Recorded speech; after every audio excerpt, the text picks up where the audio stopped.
welcome to Urban Up. And today I have Shelby here with me, and we're going to show you how to make kefir. What is kefir, Shelby? It's kind of like a smoothie or yogurt. It's kind of like a yogurt.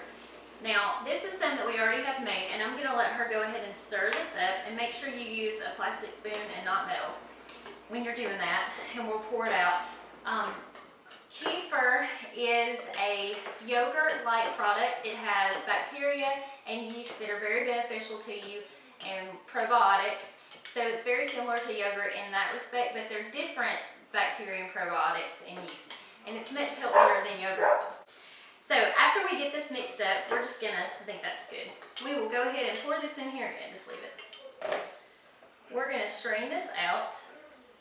What we're doing now is showing you how you're actually going to start it. When you first get kefir, you have to start with kefir grains. That is what cultures it.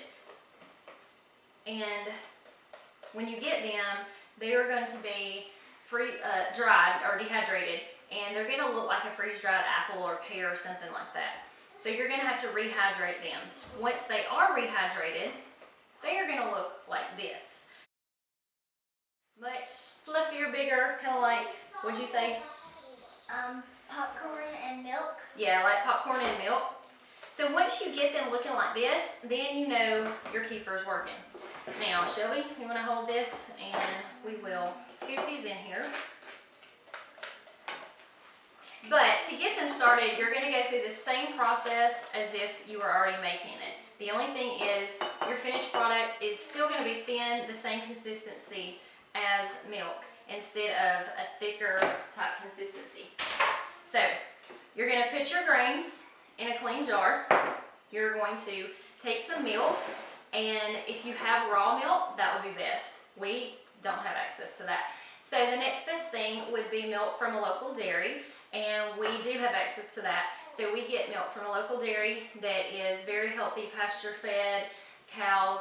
It's not homogenized, which we do try to stay away from because that does change the structure of the milk, and it's really not good for you. But if that's all you can find, then at least you're going to culture it and add some good stuff back to it. So this is our milk that we're going to use, and can you pour that in there? There you go. Pour it in. You're going to start with about a cup if you're trying to rehydrate yours. All this in there? Yeah, all that in there. And once you get them rehydrated, you can go up to about 4 cups of milk each time, depending on how much you want for your family, how much you're gonna use. And I don't measure, that's okay. We spilled some, that's all right though. You pour those in there, and the first time you start to rehydrate your grains, you're gonna pour that in there and wait about 24 hours. And you may have the top a skim or a layer of thickness on the top, but you'll notice the rest of your milk will still look like milk, and it'll still be that same consistency. And that means that your grains have not cultured, or I'm sorry, they haven't cultured your milk, and they haven't rehydrated yet. And it's okay if you still want to drink that. I think I just poured mine out when I did that, but you can drink it. It's okay. It just doesn't have all the cultured goodness of it yet. After several days to a week, depending on how warm your kitchen is and several different things, different people take different times, but usually a week is the longest that it should take. You should notice that your milk is going to be a solid, almost like a jello consistency all the way through, and your grains are going to look like the picture I showed you a minute ago. That's how you know that it's ready. And from there, you just keep doing the same thing. It usually takes about 24 hours for it to culture. A little more, a little less if your kitchen or whatever room you're in is warmer or colder. But that's it. So now we have, what do we have in here? Kefir. Kefir, not yet though. Right now it's still milk and our grains. So we're going to cover it right here. And I use a coffee filter because it just works, but you can use cheesecloth or anything like that. These are just small and they work.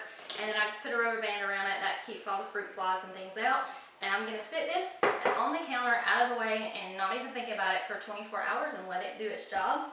That's the easiest work I've ever done, huh? Let it do its work, and oh, we go play. And that's it. In 24 hours, we'll have more kefir, and we have a whole Next morning. The next morning, we do ours in the morning. We have a whole thing here. We mix ours with fruit and honey. You can do yours however you want to, but that is how you make kefir. So now you know what we're doing.